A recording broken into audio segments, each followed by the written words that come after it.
عام लोगों को तंग किया जाता है, तो इसके खिलाफ पीएचडी आवाज उठाती है और मरकजी सरकार इसके खिलाफ है। वो नहीं चाहते हैं कि यहाँ हकीकत की कोई बात करे, वो चाहते हैं कि बाहर ये एक मैसेज चला जाए कि जम्मू कश्मीर में सब ठीक ठाक हो गया है। वो ये इम्प्रेशन देना चाहते हैं कि 370 खत्म करके हमने मसले कश्मीर खत्म किया, मगर उसका उल्टा है। 370 खत्म करने के बाद उन्होंने मसले कश्मीर को और पेचीदा बनाया, मसले कश्मीर को और मुश्किल बनाया, इसका हल और मुश्किल बनाया। और उसके बाद जो इन्होंने यहाँ पर सप्रेशन का, जुल्म का बाजार गर्म करके रखा है। जिस तरह यहाँ लोगों को बात करने की इजाज़त नहीं है, सांस लेने की इजाज़त नहीं है। गरीब बच्चे जो है उनको बाहर की जेलों में बंद रखा है, तो गरीब माँ बाप कैसे जाएंगे वहाँ, किसको बोलेंगे?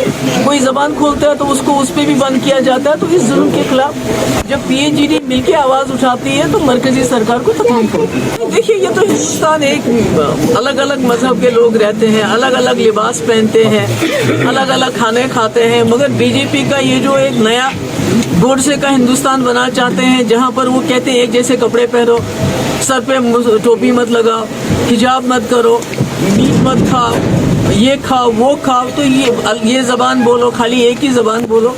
ये तो हिंदुस्तान नहीं है, ये तो गांधी का हिंदुस्तान नहीं है। और मुझे जहाँ तक लगता है आखिरकार इस मुल्क के लोग जाग जाएंगे और इस गांधी के हिंदुस्तान को गोडसे का हिंदुस्तान बनने नहीं देंगे। ये जो हिजाब की बात है, इसमें ये भी एक साजिश है कि हमारी बच्चियों को तालीम से दूर रखने की कोशिश की जा रही है। मगर मैं उम्मीद करती हूँ कि हमारी बच्चियाँ बड़ी अक्लमंद है, बड़ी बहादुर है, वो अपनी तालीम का नुकसान नहीं होने देंगी।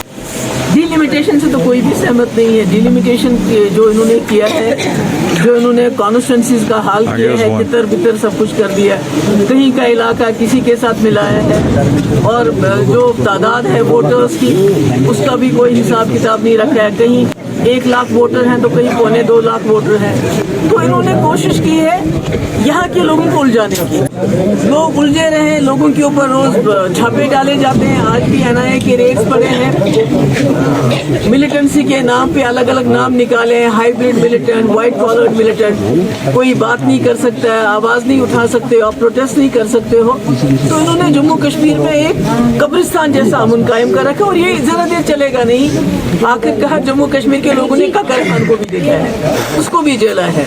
बहुत सारे जो बाहर से यहाँ आए हैं हमलावर और उन्होंने यहाँ राज किया, उनको भी जेला है। तो ये भी समझ लीजिए, ये भी एक ईस्ट इंडिया कंपनी है बीजेपी वाले, ककर खान ये भी एक है, ये भी जरा देर नहीं रहेगा। आखिरकार जम्मू कश्मीर के लोग जो हैं इस मुसीबत से निकलेंगे, और न सिर्फ उनका खोया हुआ वकार, बल्कि जो मसले कश्मीर जिसकी वजह से हमारे लाखों घर उजड़ गए, हजारों नौजवान शहीद हो गए, इसमें बाहर के आर्मी वाले भी हैं, यहाँ के नौजवान भी हैं। तो आखिरकार मसले कश्मीर जो है उसको हल करना पड़ेगा, और अपने जो हमसाया हैं उनके साथ बातचीत करके ये मसला हल करना पड़ेगा।